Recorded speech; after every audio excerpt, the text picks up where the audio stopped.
Good morning. Happy Wednesday, April 22nd. Today we are going to kind of get away from the Pearson eText for a short while by doing some circulatory system notes today.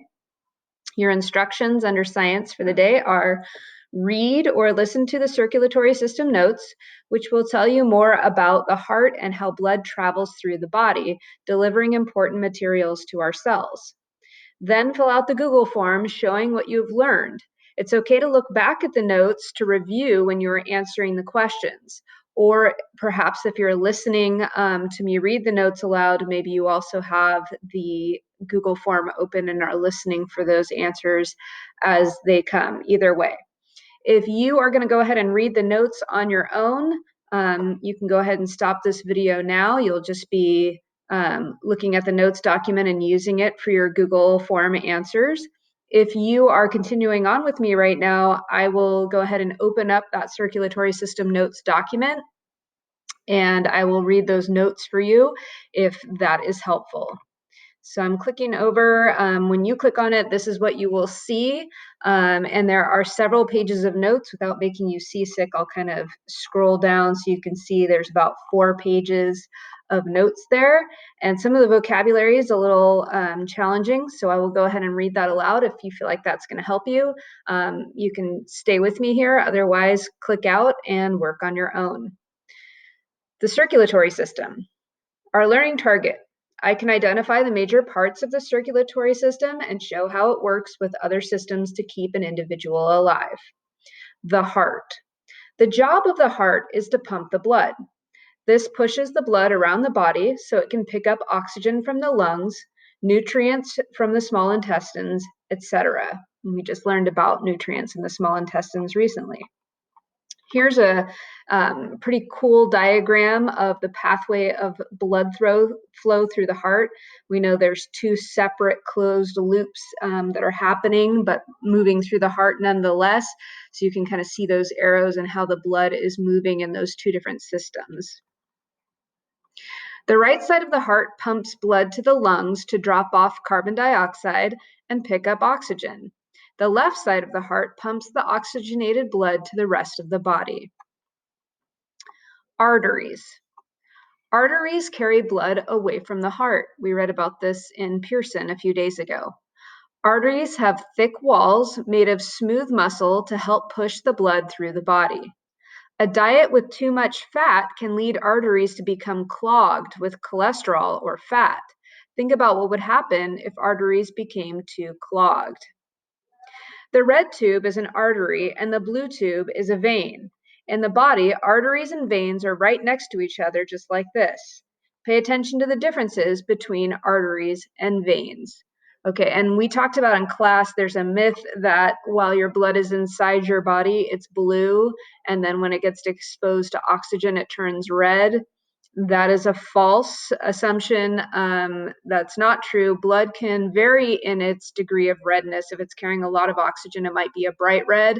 If it's oxygen deficient, it might be more of a purplish red, but your blood is never blue. So if you've heard that myth, that's not true. Capillaries. Capillaries are the smallest blood vessels. We read about this in Pearson yesterday as well. Capillary walls are only 1 cell layer thick.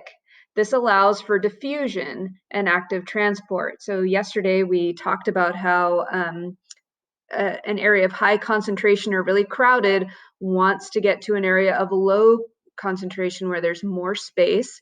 And so these nutrients or gases can be exchanged through the capillaries because they're so thin. The walls are so thin, they're only 1 cell thick. All oxygen, carbon dioxide, and nutrient exchange takes place at the capillaries. Capillaries touch every cell in your body. Here's a picture of capillaries wrapped around alveoli in the lungs. Notice the capillary spreads out to cover as much surface area as possible. So that's so that it can exchange as much gas or nutrient as it needs to. Veins. Veins carry blood back to the heart.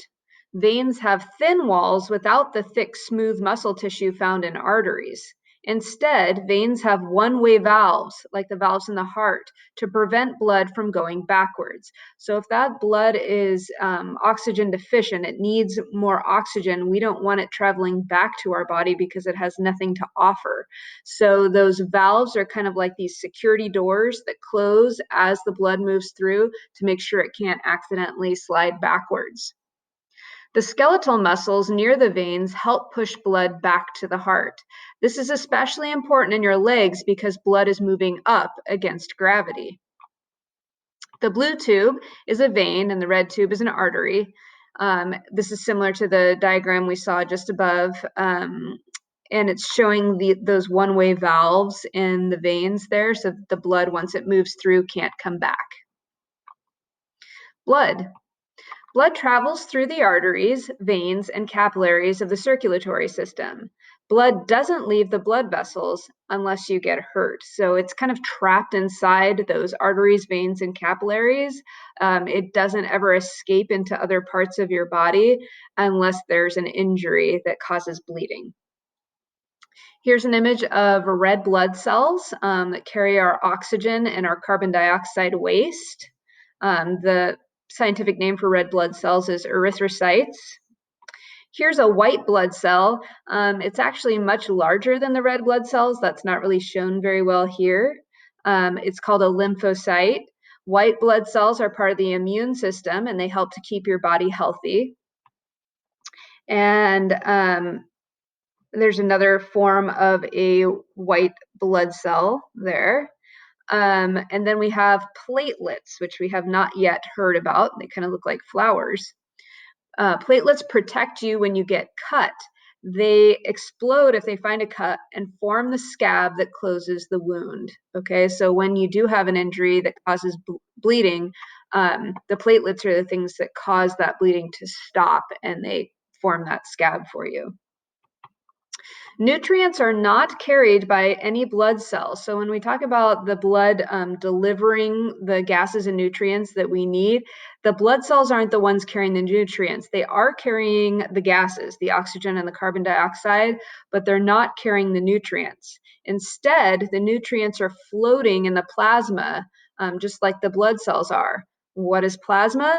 It's a water-like substance that is the fluid part of blood. So these cells are all kind of traveling along in the plasma, and so are the nutrients when they are being delivered to your cells.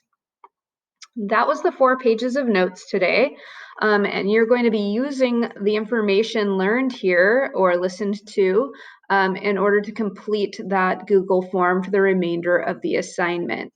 I look forward to checking in with you